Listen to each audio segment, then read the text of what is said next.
So immediately ಮೂವಿಗೋಸ್ಕರ ಫೈಟ್ಗೋಸ್ಕರ body shape change ಮಾಡೋರಿಗೆ ಏನು ಹೇಳಕ್ಕೆ ಇಷ್ಟಪಡ್ತೀರಾ ಸರ್? ತುಂಬ ಕೇರ್ಫುಲ್ಲಾಗಿ ಮಾಡಬೇಕು. ಯಾಕಂತಂದರೆ ಈಗ ಈ ಬಾಡಿ ಸಿಕ್ಸ್ ಪ್ಯಾಕ್ ಅನ್ನೋದು ಏನಾಗಿದೆ ಅಂತಂದರೆ, ಈಗ ಕೆಲವರೆಲ್ಲ ಈ ಸ್ಟಿರಾಯ್ಡ್ಸ್ ಇಂಜೆಕ್ಷನ್ಸ್ಗಳು ತುಂಬ ತೊಗೊತಾರೆ. ತುಂಬ ಡೇಂಜರ್ ಅದಿಲ್ಲ, ಅದು ಯಾವತ್ತೂ ಶಾಶ್ವತ ಅಲ್ಲ. ನಿಮಗೆ ಡೈರೆಕ್ಟಾಗಿ ಹಾರ್ಟಿಗೆ ಹೊಡೆಯುತ್ತದೆ. ಅದಾದಮೇಲೆ ಈ ಪ್ರೋಟೀನ್ ಪೌಡರ್ಸ್ ಅಂತ ತಗೊತಾರೆ, ಅದು ತುಂಬ ಡೇಂಜರ್. ಲಾಂಗ್ ಟರ್ಮ್ ತೊಗೊಂಡ್ರು ಡೇಂಜರ್. ನಾವೆಲ್ಲ ನ್ಯಾಚುರಲ್ ಆಗಿಯೇ ಈಗ ಮೊಟ್ಟೆ, ಚಿಕನ್ನು ಇದೆಲ್ಲ ಇದೆ. ಸೊ ಹಾರ್ಡ್ ವರ್ಕ್ ಮಾಡಿ ನೀವು ಬಾಡಿ ಮಾಡೋಕ್ಕೂ ಅನ್ಯಾಚುರಲ್ ಆಗಿ ಏನೋ ಒಂದು ಸ್ಟಿರಾಯ್ಡ್ಸ್ ತೊಗೊಂಡು ಮಾಡೋಕ್ಕೂ ಒಂದು ಲಾಟ್ ಆಫ್ ಡಿಫ್ರೆನ್ಸ್ ಇದೆ.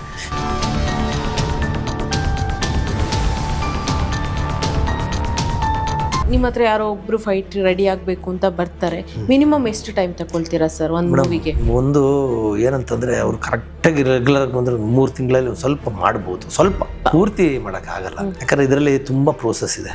ಈಗ ನಾನೇ ಹೇಳಿದ್ನಲ್ಲ, 4-5 ವರ್ಷ ಪುನೀತ್ ಅವರೇ ಮಾಡಿದ್ದಾರೆ. ಇನ್ನು 1 ತಿಂಗಳು 2 ತಿಂಗಳು ಮಾಡೋಕ್ಕಾಗಲ್ಲ. ಇರೋದ್ರಲ್ಲಿ ಏನಂತಂದರೆ, ಕೆಲವರು ಬರ್ತಾರೆ ಒಂದು 3 ತಿಂಗಳು ಮಾಡಿದ್ರೆ ಅಟ್ಲೀಸ್ಟ್ ಏನೋ ಸುಮಾರಾಗಿ ಸ್ವಲ್ಪ ಒಂದು ಫೈಟು ಮಾಡ್ಕೊಂಡು ಮಾಡ್ಬೋದು. ಸೊ ಆ ಒಂದು ಇದರಿಂದ ಸ್ವಲ್ಪ ಪ್ರಿಪ್ರೇಷನ್ ಬೇಕು ಮೇಡಮ್. ಈಗಿನ ಇದಕ್ಕೆ ಟ್ರೆಂಡಿಗೆ ಸ್ವಲ್ಪ ಪ್ರಿಪ್ರೇಷನ್ ಮಾಡೋದು. ಬಟ್ ಈ ಫೈಟಿಗೆ ಅಂತಾನೆ ಫೋಕಸ್ ಹಾಕಿ ಜಾಸ್ತಿ ಕಲಿಯೋರಿಗೆ ಬಾಡಿ ಫ್ಲೆಕ್ಸಿಬಲ್ ಇಲ್ಲ ಅಂತ ಹೇಳ್ತಾರೆ, ಹೌದಾ? ಅಂದರೆ ಅಲ್ಲ, ಫೈಟು ಅಲ್ಲಿ ನಾವೇನು ಮಾಡ್ತೀವಿ ಅಂತಂದರೆ, ಈ ಜಿಮ್ ಮಾಡಿದ್ರೆ ಬಾಡಿ ಟೈಟ್ ಆಗ್ಬಿಡುತ್ತೆ. ಅಂದರೆ ಈ ನಮ್ಮ ಕ್ಲಾಸ್ಗೆ ಈ ಸ್ಟಂಟ್ ಕ್ಲಾಸು ಕರೆಕ್ಟ್ ಇದೆಲ್ಲ ಇದೆಯಲ್ಲ, ಇದರಲ್ಲಿ ಫ್ಲೆಕ್ಸಿಬಲ್ ಆಗ್ತದೆ. ನಾವೆಲ್ಲ ಸ್ಟ್ರೆಚಿಂಗ್ ಎಕ್ಸಸೈಸ್ ಜಾಸ್ತಿ ಮಾಡಿಸೋದು. ಅದರಲ್ಲಿ ಜೊತೆ ಕಿಕ್ಸ್ಗಳು, ಜಿಮ್ನಾಸ್ಟಿಕ್ಸ್ ಅಂತಂದ್ರೆ ನಿಮ್ಗೆ ಬ್ಯಾಕ್ ಫ್ಲಿಪ್ ಮಾಡ್ಬೇಕಂದ್ರೆ ಬೆಂಡಿಂಗ್ ಚೆನ್ನಾಗಿರ್ಬೇಕು. ಇದರಲ್ಲಿ ಏನಾಗುತ್ತೆ ಅಂತಂದರೆ ಆಲ್ಮೋಸ್ಟ್ ಅಲ್ಲೂ ನಿಮಗೆ ಫ್ಲೆಕ್ಸಿಬಿಲಿಟಿ ಬಂದ್ಬಿಡುತ್ತೆ. ಈಗ ಪುನೀತ್ ರಾಜ್ಕುಮಾರ್ ಅವ್ರಿಗೆ ಮಾಡಿಸ್ಬೇಕಾದ್ರೆ ಫಸ್ಟ್ ಮಾಡಿದ್ದೆ ಫ್ಲೆಕ್ಸಿಬಿಲಿಟಿ. ಅವರು ಫ್ಲೆಕ್ಸಿಬಿಲಿಟಿನೇ ಇರಲಿಲ್ಲ. ಅದಾದಮೇಲೆ ಫ್ಲೆಕ್ಸಿಬಿಲಿಟಿ ಮಾಡಾದಮೇಲೆ ಆ ಫೈಟು ಪಪ್ಪು ಫಿಲಮಲ್ಲಿ ಹಂಗೆ ಬಂದಿದ್ದು.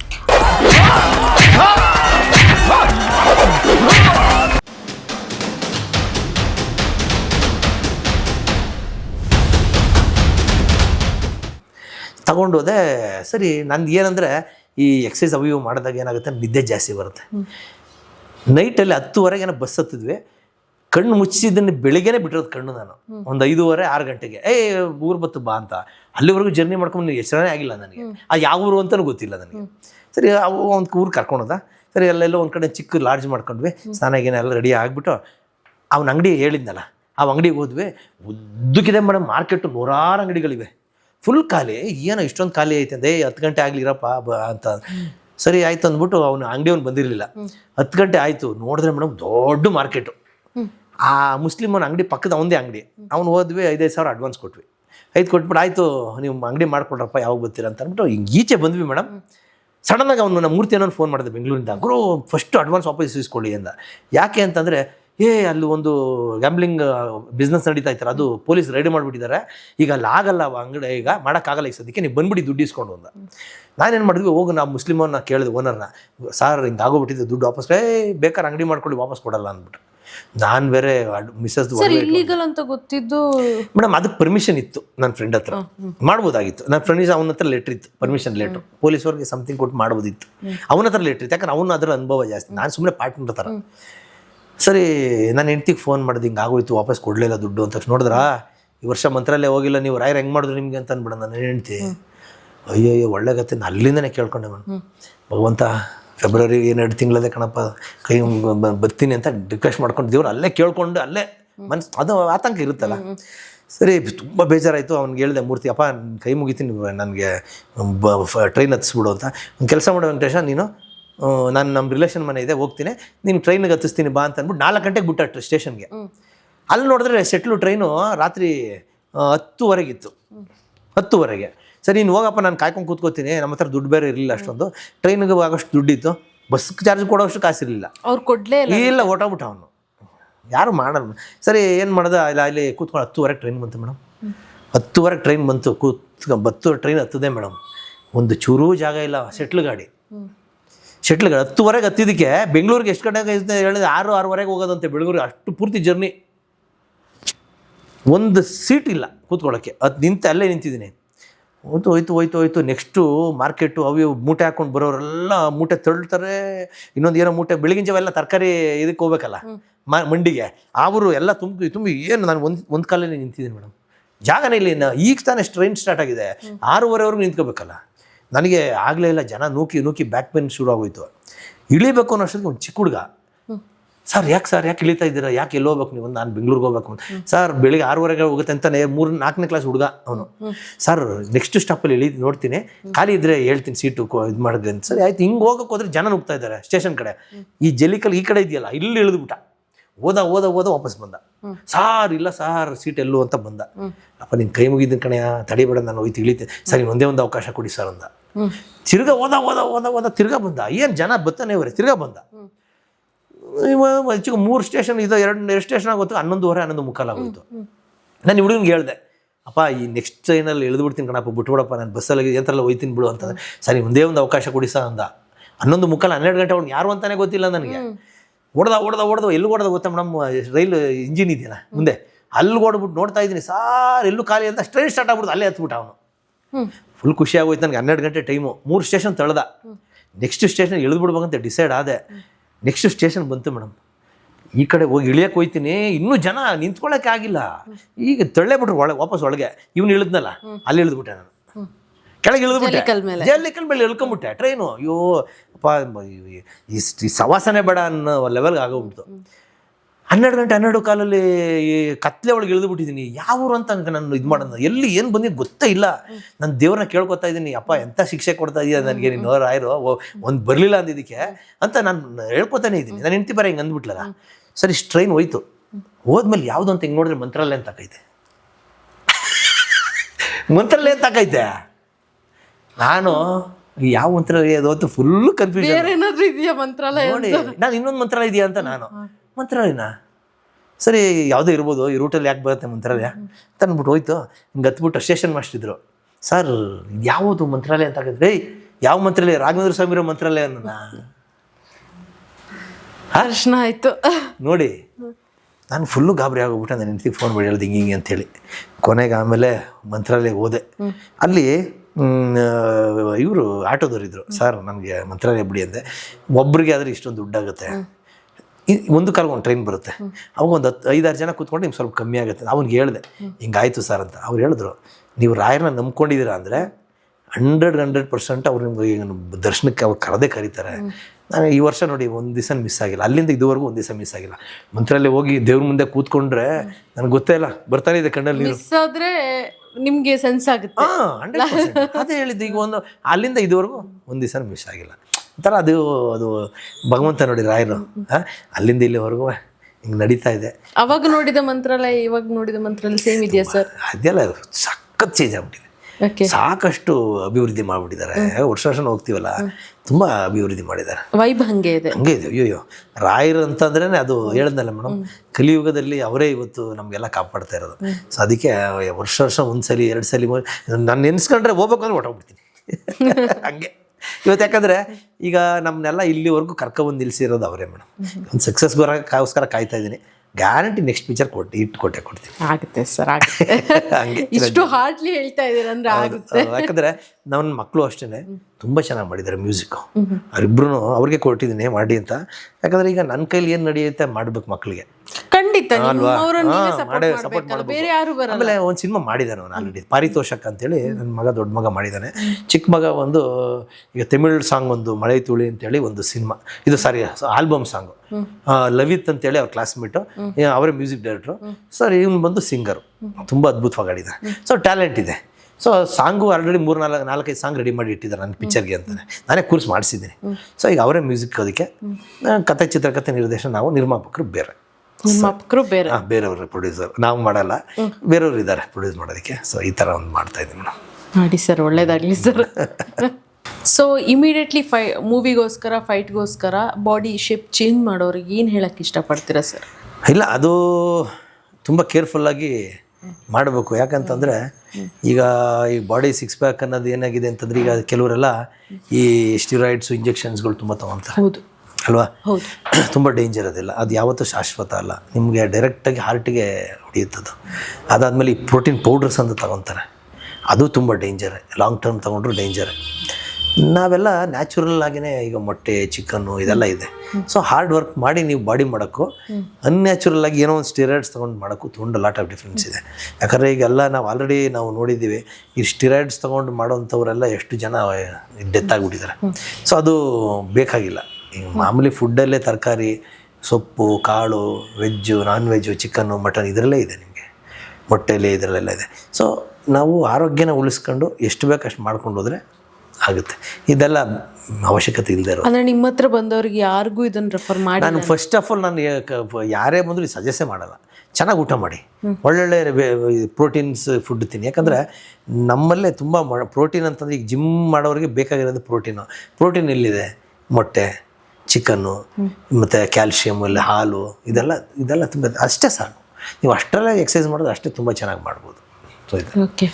ಸೊ ಇವಾಗ ನಿಮ್ಮ ಹತ್ರ ಯಾರೋ ಒಬ್ರು ಫೈಟ್ ರೆಡಿ ಆಗಬೇಕು ಅಂತ ಬರ್ತಾರೆ, ಮಿನಿಮಮ್ ಎಷ್ಟು ಟೈಮ್ ತಗೊಳ್ತೀರಾ ಸರ್ ಒಂದು ಮೂವಿಗೆ? ಒಂದು ಏನಂತಂದರೆ ಅವ್ರು ಕರೆಕ್ಟಾಗಿ ರೆಗ್ಯುಲರ್ ಬಂದರೆ 3 ತಿಂಗಳಲ್ಲಿ ಒಂದು ಸ್ವಲ್ಪ ಮಾಡ್ಬೋದು. ಸ್ವಲ್ಪ ಪೂರ್ತಿ ಮಾಡೋಕ್ಕಾಗಲ್ಲ. ಯಾಕಂದರೆ ಇದರಲ್ಲಿ ತುಂಬ ಪ್ರೋಸೆಸ್ ಇದೆ.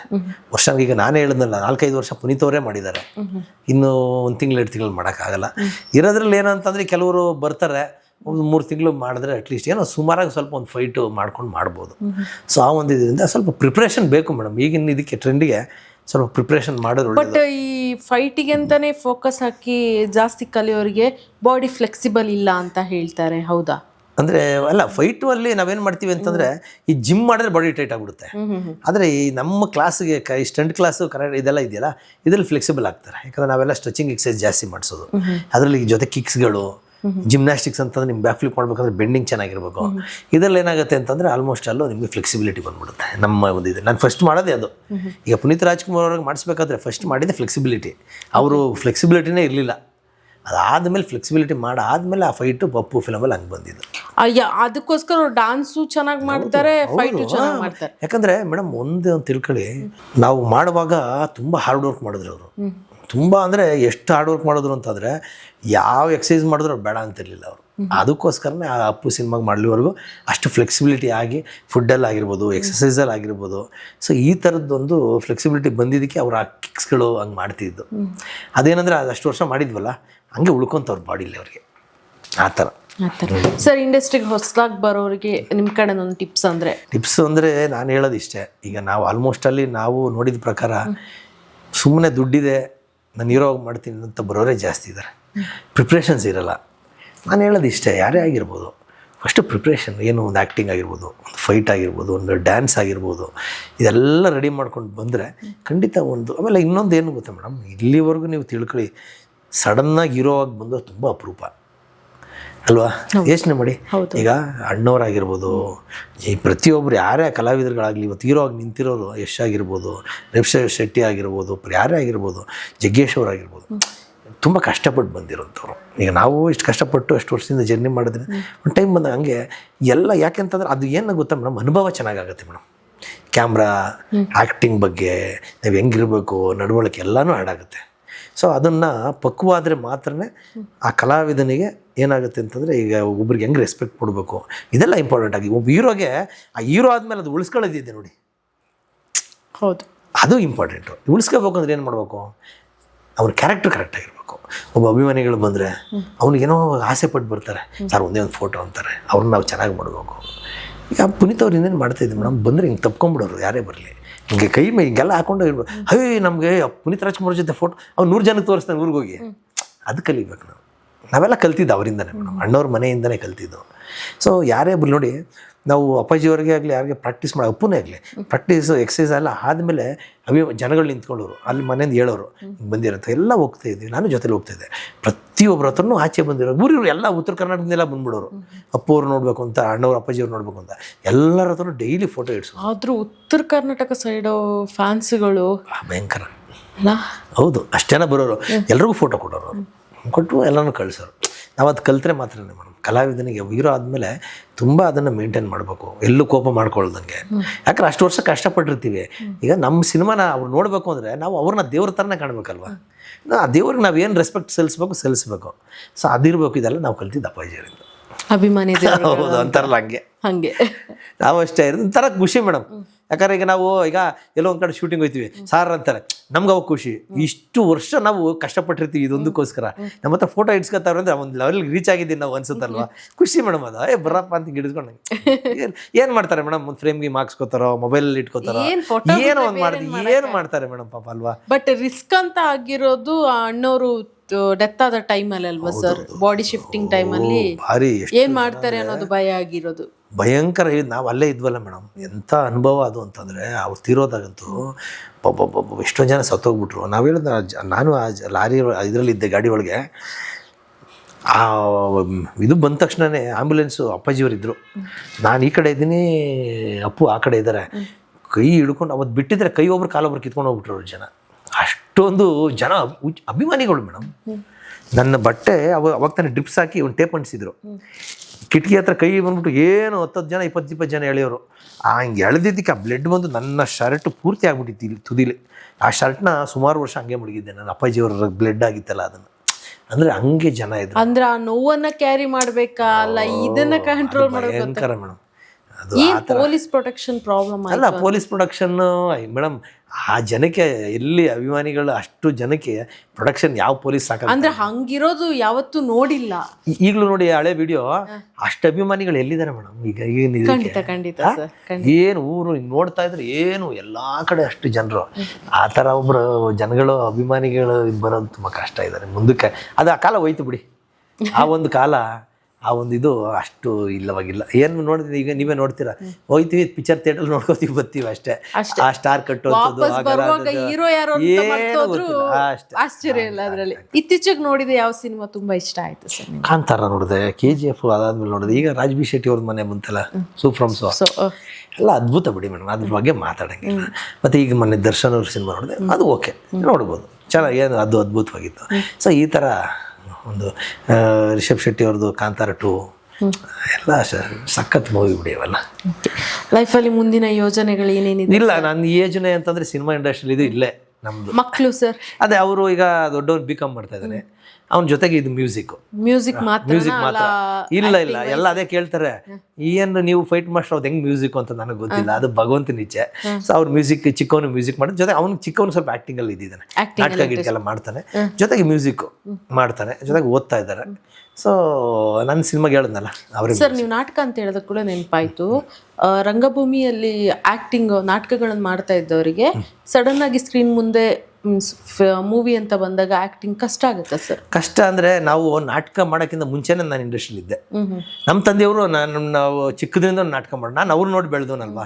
ಸೊ ಅದರಿಂದ ಏನಾಯ್ತು, ನನಗೆ ಸ್ವಲ್ಪ ಎಲ್ಲ ಈಸಿ ಆಗೋಯ್ತು.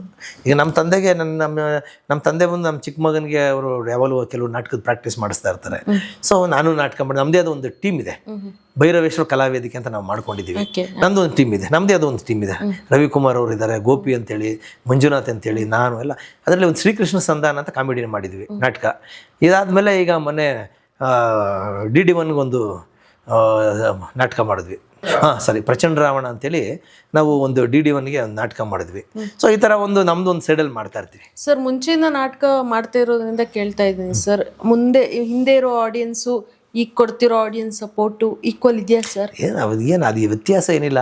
ನಾಟಕದಲ್ಲಿ ಏನಾಗುತ್ತೆ ಅಂತ ಕಂಟಿನ್ಯೂ ಆಗಿ ಲೆಂತ್ಲಿ ಆಗಿ ಡೈಲಾಗ್ ಹೇಳ್ತೀವಿ, ಇಲ್ಲಿ ಬಂದಾಗ ಒಂದು ಕಟ್ ಶಾಟ್ಗಳು ಜಾಸ್ತಿ ಇರುತ್ತೆ. ನೋಡೋರು ಅಭಿರುಚಿ ಸರ್. ಅಲ್ಲ, ಅದೇನು ತೊಂದರೆ ಇಲ್ಲ, ಈಸಿಯಾಗಿ ಮಾಡ್ಬೋದು. ಯಾಕಂದ್ರೆ ಕಷ್ಟ ಏನಾಗಲ್ಲ. ಯಾಕಂದ್ರೆ ಒಂದ್ಸಲಿ ಕ್ಯಾಮ್ರಾ ಫೇಸ್ ಮಾಡಿದ್ರೆ ಅವರು ನಾಟಕದಿಂದ ಬಂದವರು, ಒಂದ್ಸಲಿ 2 ಸಲ ಆಮೇಲೆ ಗೊತ್ತಾಗ್ಬಿಡುತ್ತೆ, ನಾರ್ಮಲ್ ಆಗ್ಬಿಡುತ್ತೆ. ಆಮೇಲೆ ನಮ್ಗೆ ಇನ್ನೊಂದು ಏನಂದ್ರೆ, ಈಗ ನಾಟಕದಲ್ಲಿ ಮಾಡೋದ್ರಿಂದ, ಯಾಕಂದ್ರೆ ನಾಟಕದಲ್ಲಿ ಒಂದೊಂದು ಪೇಜ್ ಡೈಲಾಗ್ ಹೊಡಿತೀವಿ, ಇಲ್ಲ ಹಂಗೆ ಮಾಡಂಗಿಲ್ವಲ್ಲ, ಇಷ್ಟೇ ಹೇಳ್ಬೇಕು, ಕಟ್ ಶಾಟ್ಗಳು ಜಾಸ್ತಿ. 20 ಎಕ್ಸ್ಪ್ರೆಷನ್ ವೈಸ್ ಒಂಚೂರು ನೋಡ್ಕೋಬೇಕು ಅಷ್ಟೇ, ಬಿಟ್ರೆ ಇನ್ನು ಡೈಲಾಗ್ ಹೇಳಂತದೆಲ್ಲ ನಾರ್ಮಲ್ ಆಗಿರುತ್ತೆ, ಅದೇನು ತೊಂದರೆ ಏನಿಲ್ಲ. ಸರ್ ಇಷ್ಟೊತ್ತು ನಮ್ಮ ಜೊತೆ ಇದ್ದು ಮಂದಾಳದ ಮಾತುಗಳನ್ನು ನಮ್ಮ ಜೊತೆ ಏನು ಹುಚ್ಚು ಮರೆಯಲ್ಲ ಇದೆ ಶೇರ್ ಮಾಡ್ಕೊಳ್ಳೋದಕ್ಕೆ ತುಂಬಾ ಖುಷಿ ಆಯ್ತು ಸರ್. Thank you. ನೋಡಿದ್ರಲ್ಲ ವೀಕ್ಷಕರೇ, ಇಷ್ಟು ಹೊತ್ತು ಬಿಯಾಂಡ್ ಲಿಮಿಟ್ಸ್ ಅಲ್ಲಿ ಒಂದಷ್ಟು ಚರ್ಚೆಗಳನ್ನ ಸರ್ ಜೊತೆ ನಾನು ಮಾಡಿದೆ. ನಿಮ್ಗೆಲ್ರಿಗೂ ಇವತ್ತಿನ ಸಂಚಿಕೆ ಇಷ್ಟ ಆಗಿದೆ ಅಂತ ಅನ್ಕೊಳ್ತಾ, ಮುಂದೆ ಇಂಥದ್ದೇ ಒಂದು ಡಿಫ್ರೆಂಟ್ ಆಗಿರೋ ಗೆಸ್ಟ್ ಜೊತೆ ನಾನು ನಿಮ್ಮನ್ನ ಭೇಟಿ ಆಗ್ತೀನಿ. ನಮಸ್ಕಾರ.